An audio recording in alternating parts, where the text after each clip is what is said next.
So what'd you say, mate? You like that sugar movie, do you? You like that sugar movie? You think fruit's got too much sugar in it, do you, mate? Do you think fruit's got too much sugar? Are you fucking stupid? Are you like a fucking computer? Do I have to fucking punch the information in? Lock that fucking cunt up. The sugar, all the sugar fat dripping off me 14 years later. As much sugar as I want, 600 grams a day on average. Here's the legs, because you've got to show the leg off.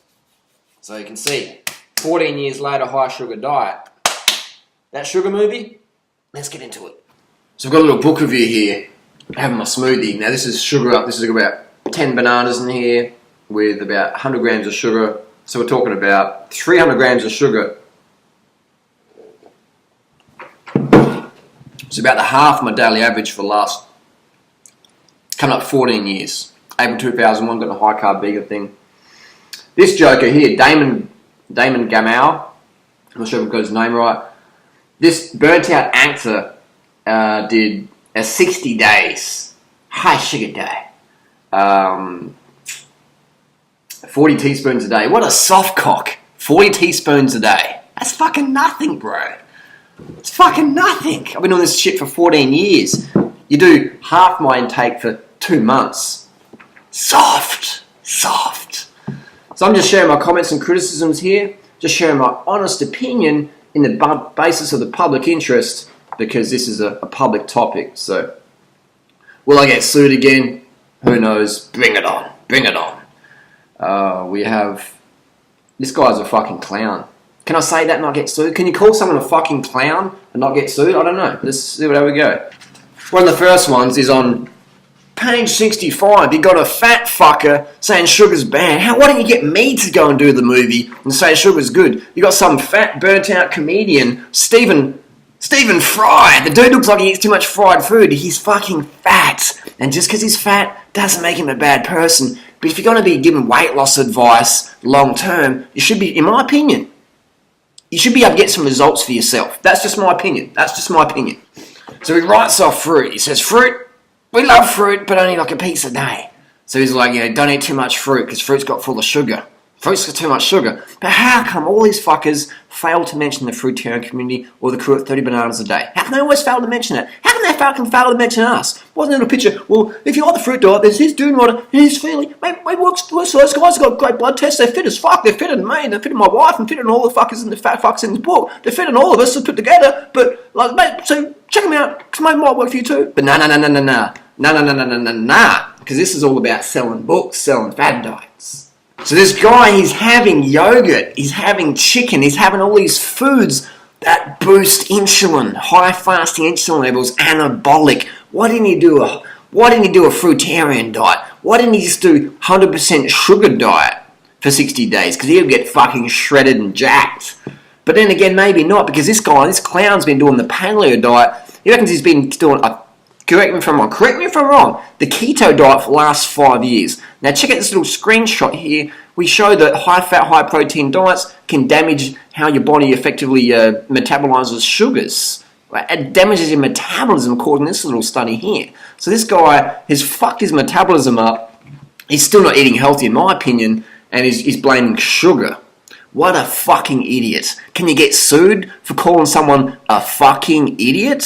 So the funniest thing, this guy reckons he's got heaps of energy. I've got heaps of energy, I feel really strong and really good. But his fitness routine, get this, his fitness routine. Now, some's better than none, I agree. His fitness routine is running up and down his backyard twice. He lives in a suburban house in Melbourne. I could throw my fucking smoothie jug further than this clown can run in a day.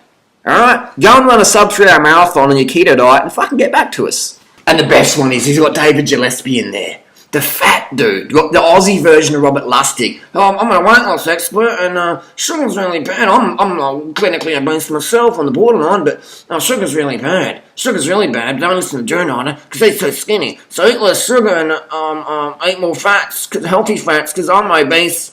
My name's David Gillespie. Can you get sued for calling someone a fucking moron? How about fucking moron? How about here's some fucking moronic tips. We've got page 157, emergency foods.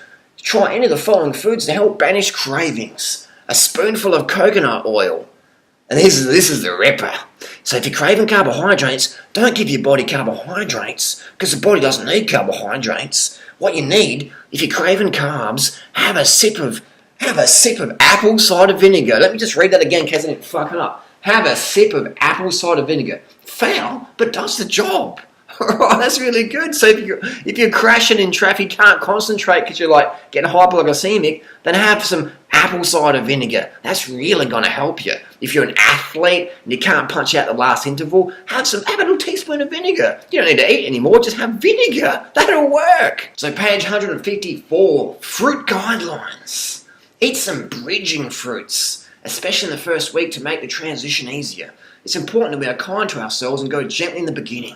Have a small serve of sweet potato, boiled, not roasted. Don't have roasted sweet potato, because we all fucking know roasted sweet potato is making Aussies obese. My mum, who's clinically obese, it's not because of all the chicken and the fried shit and the grease and fat she eats. It's because of the roasted sweet potato she never fucking eats. That's why Aussies are obese. So you can have a little bit of boiled, just a little bit of boiled roast sweet potato, but don't have any roasted sweet potato because you'll be in the shit. You'll be obese in a week.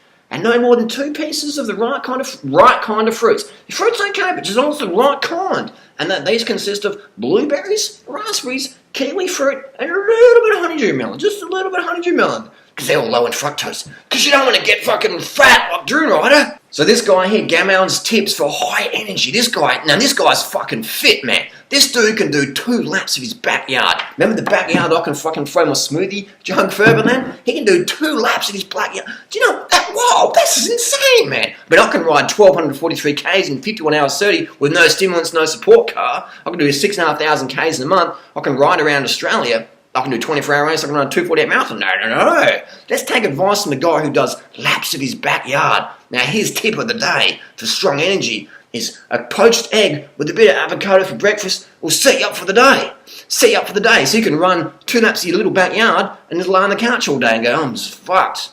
I'm fucking rooted. Where's the coffee? Where's the coffee? Where's the coffee? Another one on page 154, sugary liver. He says, this is a good tip, drinking water's good, but he says, this is so important to drink water as it helps to flush the sugary liver clean. Now this is all backed by science, isn't it? Sugary liver. What sugary liver? My liver's sugary.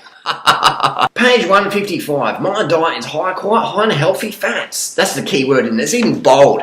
Healthy fats, say. Healthy fats, they're healthy. I regularly eat avocado, cheese, and coconut products, and I love the fat on my meat. And the hashtag quality meat, he says. Nothing helps a sugar craving like some fats. Fucking yeah, right, buddy. If you're craving something sweet, have fat. That really works, not. It also keeps my insulin levels down. Okay, Damon, correct me if I'm wrong, but I couldn't see your fasting insulin levels. I couldn't see your hemoglobin A1C levels. Now, Timothy Noakes, whom you quote, Timothy Noakes has an elevated hemoglobin A1C. Timothy Noakes is now a type 2 diabetic. And I'm following the truth for myself because I am diabetic.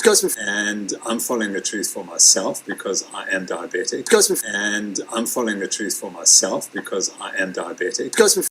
So be careful, Damon, because you're prescribing a diet that gives people diabetes type 2.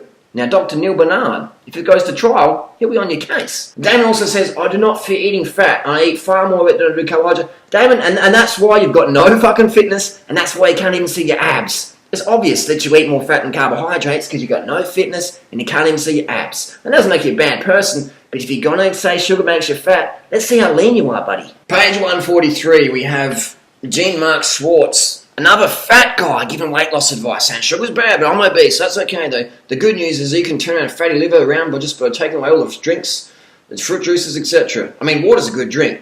From the fat guy on page 143. Page 136, Your Honour, we have a mention here of sugar in yogurt, but no mention of the growth hormones, the over 80 active growth hormones found in organic dairy products in Australia today. Why doesn't Damon mention growth hormones? Correct me if I'm wrong, maybe he did, but I didn't see it. Where's the mention of growth hormones? Because if you want to get lighter, it's not a good idea to have growth hormones in your milk. Naturally occurring. Over 80 naturally occurring hormones in your little yogurt. So don't blame the sugar, blame the fucking hormones. So that juice makes you fat. Remember guys, juice makes you fat. If you're skinny like Drew Ryder and you drink juice like Drew on Freely, you'll get fat like Damon and his girlfriend. Oh no you won't. You'll get fucking lean like us long term.